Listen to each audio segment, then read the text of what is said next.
So we have finally got one of our dream studio amps, and that is a Princeton Reverb. We actually went for a vintage 1979 Silverface version. It is better than I could have ever imagined.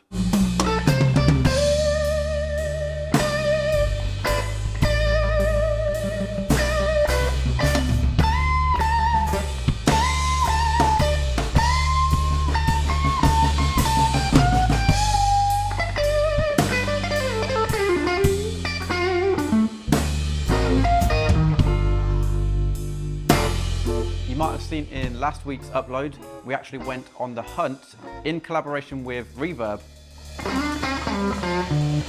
to show you guys how we actually, buy gear in real time and, help you guys avoid all of the pitfalls that you might come across when buying gear online. And after pulling the plunge on that video, the Princeton Reverb has finally turned up, and it really is better than I could have ever imagined.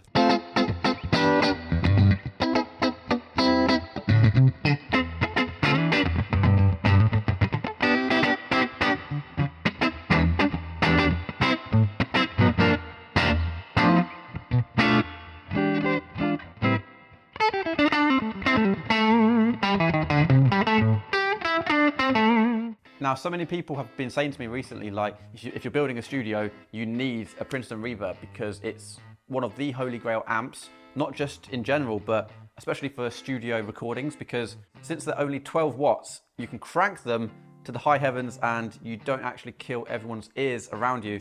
Now, this particular unit has an eminent speaker. I presume that the original 10-inch speaker would have been decimated in the process of absolutely cranking these, because it does take its toll on the speaker, I believe. But yeah, the eminent speaker here has a really tight, beautiful, clean, hi-fi kind of sound, so it works great for what we want.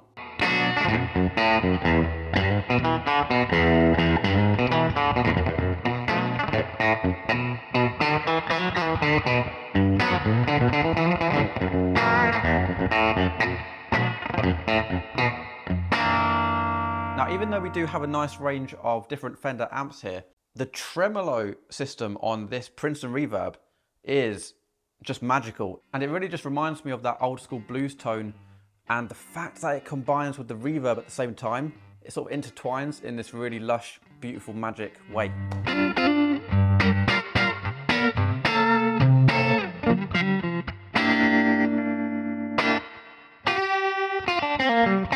Now, I've always been a huge reverb nut myself. I've always had comments saying, turn the reverb down because it's, it's way too high. So on that note, let's turn up the reverb to 10 and see how it fares up.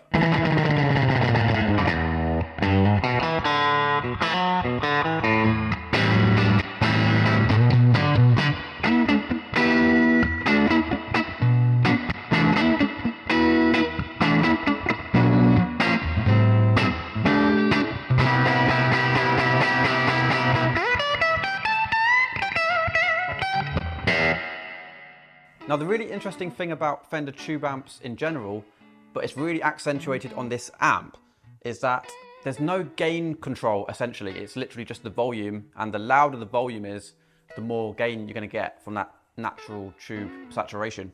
So to get the cleanest sound out of this amp, it's not going to be super loud, because once you go past about 2 on this amp's volume, it starts to break up immediately, which is part of the charm. Like, that's why you might want a Princeton Reverb, because you don't have to get it super loud to get it to crank, and there's like no attenuator needed. But yeah, here is that super crisp, clean sound.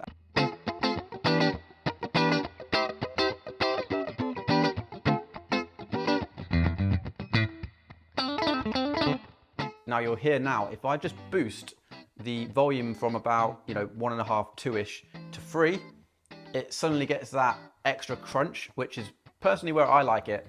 Going too high on the volume on this amp gets a bit too muddy and saturated, and it's not the kind of sound that I'd want. I'd rather enhance the lower end of the volume spectrum with a pedal, and that way you retain the tightness. But yeah, here's my favorite setting on about 3 o'clock on the volume, and you'll hear that slight bit of breakup that everyone talks about.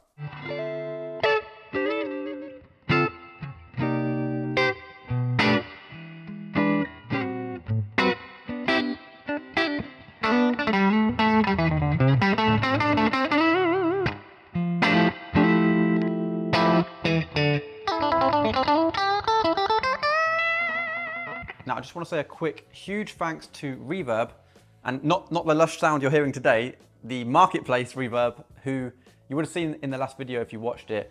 They have facilitated this whole adventure that we've gone on in the last week. So I remember maybe about 10 years ago now, I saw the Fender vibrato on Reverb, and I just thought, is this too good to be true? Because it was a piece of gear that I'd never seen before. There was never any on eBay or anything like that. And I pressed buy. The next week, the Fender vibrato turned up perfectly packaged from an independent seller. All of a sudden, I had this new outlet to buy gear, which could or could not be good, depending on your gear acquisition syndrome level. But yeah, a huge thanks to Reverb. Check them out if you haven't ever used that site, because it is the best place to buy gear. So now on this amp, there's a setting that's a bit of a hidden gem, to be honest. Like if you pull the volume knob, there's a push-pull pot, which actually adds this kind of boost. Now it almost adds a whole extra layer of treble to the sound and gives you a really crystal but bitey tone.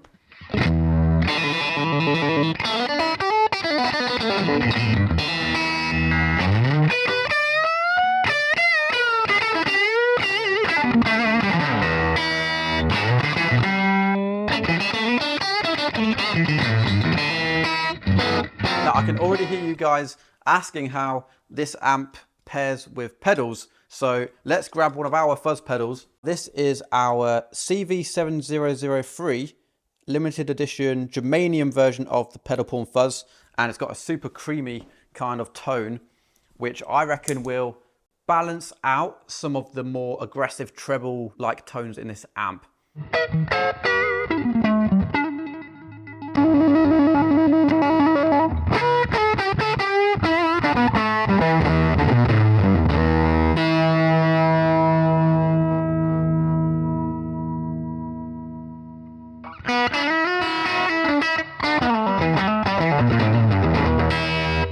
By the way, we literally have about 15 of these left on the pedal pawn site.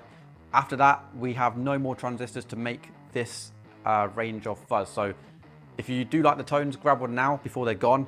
Each transistor in this pedal is now selling for about £50 each or something like that. So there's £100 worth of transistors in this pedal, and we're selling it for like, I think $250. So you're literally getting a crazy deal if you grab one. Anyway, so now we're gonna do the final jam that I was talking about before. Thank you guys so much for watching. Thanks to Reverb for sponsoring the video and making it all possible. Gonna just play some slow blues with the 335, and then of course the 1979 Silverface Princeton Reverb.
you.